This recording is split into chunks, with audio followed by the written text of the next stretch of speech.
બનાસકાંઠા જિલ્લાના મુખ્ય મથક પાલનપુરમાં આવેલ જે ન્યાય સંકુલ છે, આ ન્યાય સંકુલને પાલનપુરથી 7 થી 8 કિલોમીટરના અંતરે જગાણા ખાતે જે ખસેડવાની હિલચાલ છે, આ હિલચાલ વચ્ચે જે વકીલો છે, આ વકીલોએ કાળી પટ્ટી ધારણ કરી વિરોધ નોંધાવ્યો છે। તેની વિગતે ચર્ચા આ વિડીયોમાં કરવી છે। વૈષ્ણવજન તો તેને કહીએ જે પીડ પરાઈ જાનાને રે।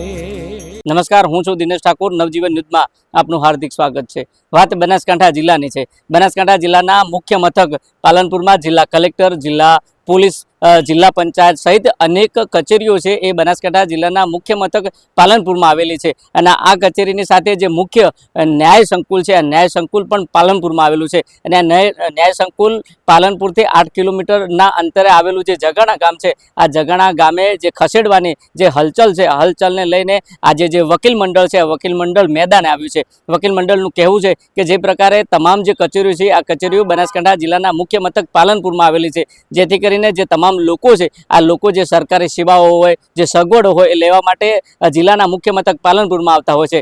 પણ જે પ્રકારે જે રાજકીય આગેવાનો છે, રાજકીય જે પરિબળો છે, આ પરિબળો દ્વારા જે મુખ્ય ન્યાય સંકુલ છે, આ ન્યાય સંકુલ સહિતની જે અન્ય ન્યાય સંકુલ જે કોર્ટો છે, આ કોર્ટોને જગાણા ખાતે જે ખસેડવાની જે હલચલ છે, આ હલચલને લઈને લોકોમાં વિપરીત અસર જોવા મળી છે। કારણ કે લોકો જેવી રીતના કલેક્ટર કચેરીની રજૂઆત હોય તો તેની સાથે ન્યાય સંકુલનું કામ હોય તો તે પણ પૂરું કરી શકે છે। પરંતુ જે પ્રકારે જે જગાણા ખાતે ખસેડવાની વાત છે, આ જગાણા ખાતે જો ન્યાય સંકુલ ખસેડવામાં આવે તો લોકોને ભારે નુકસાન થાય। કારણ કે પાલનપુરથી 8 કિલોમીટર અંતરે તેમને ભાડા ખર્ચવા પડે, તેમને આર્થિક નુકસાન થાય, માનસિક નુકસાન થાય। જે પ્રકારે આ વકીલો મેદાન આવ્યા, અગાઉ પણ જે વકીલ મંડળ હતું, આ મંડળે રજૂઆત કરી હતી, આશ્વાસન આપ્યું હતું, પરંતુ જે પ્રકારે હાલમાં જે હલચલ પકડી છે અને આ જ હલચલ વચ્ચે હાલ જે વકીલો છે, આ વકીલો કાળી પટ્ટી ધારણ કરી વિરોધ ઠાલવ્યો છે। જો કે તમામ બાબતને લઈને વકીલો શું કહી રહ્યા છે તે પણ તમે સાંભળો।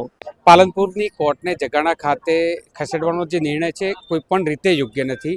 આ એક જ જગ્યા એવી છે કે ગુજરાતમાં તમામ કચેરીઓ એક જગ્યા ઉપર છે। નજીકમાં બસ સ્ટેન્ડથી આવતો વ્યક્તિ ટૂંકા ભાડામાં કલેક્ટર કચેરી, એસપી ઓફિસ, બધી જગ્યાએ જિલ્લા પંચાયત, કોર્ટના બધા કામ પતાવી શકે। તો તમામ લોકોની એક જ માંગ છે કે આ પ્રકારનો કોઈ નિર્ણય ન લેવામાં આવે। જે અધિકારીઓ આ પ્રકારની વ્યવસ્થા બનાવી રહ્યા છે એમને પણ કહીએ કે સરકાર આ બાબતની કોઈ પણ નિર્ણય લેતા પહેલાં જાહેર જનતાનું ને નાગરિકોનું હિત ધ્યાનમાં લે। અને ફરીથી એક વિનંતી છે કે આ ખૂબ ગંભીર અને મહત્વનો નિર્ણય છે। સરકારને વિનંતી કે આ નિર્ણય રદ કરી કોર્ટ સંકુલ અહીં જ રાખવામાં આવે। પાલનપુરની જિલ્લા અદાલત જગાણા ખાતે ખસેડવાની જે હિલચાલ ચાલી રહી છે, તો એ બાબતે કહેવા માગું છું કે પાલનપુરની અત્યારે જે કોર્ટ સંકુલ છે એ સિટીનું એક હાર્ટ છે અને પાલનપુરના હાર્ટને બીજે ખસેડવાની વાત ચાલી રહી છે। જે ખસેડવામાં આવે તો અહીંના આવતા પક્ષકારો છે એમને, વકીલોને અને પબ્લિકને અને પાલનપુરની અસ્મિતા ભૂસાઈ જવાની પૂરતી શક્યતા છે। અહીંયા પાલનપુર ન્યાય સંકુલમાં પણ સફિશિયન્ટ જગ્યા છે અને અહીંયા કણ પણ ન્યાય સંકુલ બીજું ઊભું થઈ શકે એવું છે। જેથી અમારી માગણી એ છે કે અહીંયા જે જગ્યા પડી છે એમાં ન્યાય સંકુલની બાંધકામ કરવામાં આવે। જય હિન્દ। નરેશભાઈ ચોરસિયા, એડવોકેટ, પાલનપુર। આજે અમે પાલનપુર બાર એસોસિએશન એ શાંતિપૂર્ણ રીતે હાથમાં આ કાળી પટ્ટી બાંધીને તમામ વકીલ સાહેબોએ આ કોર્ટ સંકુલ અહીંથી જગાણા ખસેડવાની જે વાત ચાલુ છે છેલ્લા 2-2.5 વર્ષથી અમે લોકોએ તમામ જગ્યાએ રજૂઆત કરી છે। અને આજે ફરીથી અમે એક શાંતિના પ્રતિક રૂપે શાંતિપૂર્ણ રીતે આજે અમે આ એક વિરોધ પ્રદર્શન કરી રહ્યા છીએ, હાથે કાળી પટ્ટી બાંધીને। કોર્ટની કામગીરીને ખલેલ ન પહોંચે એ માટે અમે કરીએ, પરંતુ જો કોર્ટ અહીંથી જગાણા જાય તો બનાસકાંઠા જિલ્લાની જાહેર જનતાને સૌથી મોટું નુકસાન આવે એમ છે। જાહેર જનતા અહીંયા ઘણા બધા સરકારી કચેરીઓ હોવાથી અહીંયા આવતી હોય છે। અહીંયા કલેક્ટર કચેરી છે, અહીંયા એસપી ઓફિસ છે, અહીંયા જિલ્લા અદાલત છે, જિલ્લા પોસ્ટ ઓફિસ છે, એવી તમામ સરકારી કચેરીઓ અથાગ મહેનત પછી 72 વર્ષે અહીંયા એક જ જગ્યાએ ભેગી થઈ છે।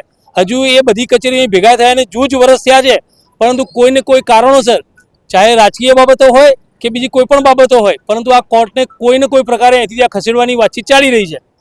દુઃખની વાત એ છે કે કલેક્ટર કચેરી અહીંયા રહેવાની છે, જિલ્લા પંચાયત અહીંયા રહેવાની છે। જો બીજી બધી કચેરીઓ અહીંયા રહેવાની હોય તો માત્ર પાલનપુરની જિલ્લા અદાલતને ત્યાં કેમ ખસેડવામાં આવે છે એ વાત અમને સમજાતી નથી। અને અહીંયા આ સંકુલની અંદર હજારો અસીલો હજારો ગરીબ લોકો પોતાની સરકારી યોજનાઓના કામથી કે ઘણા બધા કામોથી આ સંકુલની અંદર આવતા હોય છે. એ બધાને અલગ ભાડું ભરીને આર્થિક માનસિક અને શારીરિક શ્રમના ભોગે જગાણા જવું પડશે, જેથી પાલનપુર નગરી, જે પાલનપુર ઐતિહાસિક નગરી છે, એનો આખો ઇતિહાસ પણ ભૂસાઈ જાય એમ છે.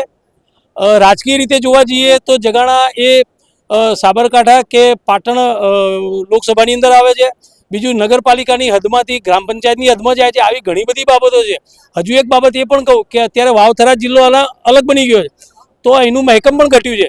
તો આ બધું કઈ રીતે થઈ રહ્યું છે ખબર નથી પડતી. અત્યારે અમે વકીલ સાહેબો શાંતિપૂર્ણ રીતે અમે ફરીથી આ રજૂઆત કરીએ છીએ. જો શાંતિપૂર્ણ રીતે આ વિષય સોલ્વ નહીં થાય તો આગામી સમયની અંદર અમે ઉગ્ર આંદોલન પણ થઈ શકે છે, અને આ કોર્ટ ન જાય એ માટે અમે તમામ પગલાં લેવા માટે જાહેર જનતાના હિત માટે અમે તૈયાર છીએ. ભારત માતા કી જય.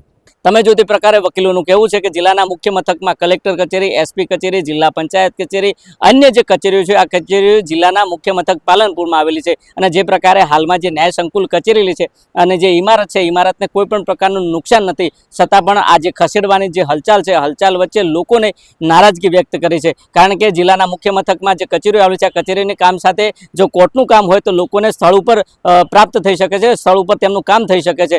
પણ જે પ્રકારે જગાણા ખાતે ખસેડવાની વાત છે તેમાં લોકોને પાલનપુરથી અલગ રીતે 8 કિલોમીટર જવું પડશે. તેમને આર્થિક નુકસાન થશે, જે રીતના માનસિક રીતે નુકસાન થશે, અને આ નુકસાન ન થાય તે માટે વકીલોએ અગાઉ રજૂઆત કરી હતી, પરંતુ તંત્ર અને સરકારે કોઈ વાત ધ્યાને નહોતી લીધી. અને આખરે આજે જે વકીલ મંડળ છે, વકીલ મંડળે જે પ્રકારે કાળી પટ્ટી ધારણ કરી વિરોધ નોંધાવ્યો છે, અને તેમને એક જ માંગ છે કે જે પ્રકારે જિલ્લાના મુખ્ય મથકમાં જે તમામ સરકારી કચેરીઓ છે, આ જ સરકારી કચેરીમાં આ ન્યાય સંકુલ રાખવામાં આવે તેવી માંગ કરી છે. અને આવનાર સમયમાં ન્યાય સંકુલ ખસેડવામાં આવશે તો ગાંધી ચિંતા માર્ગે આંદોલન કરવાની ચીમકી ઉચ્ચારી છે. દિનેશ ઠાકોર, નવજીવન ન્યૂઝ, બનાસકાંઠા.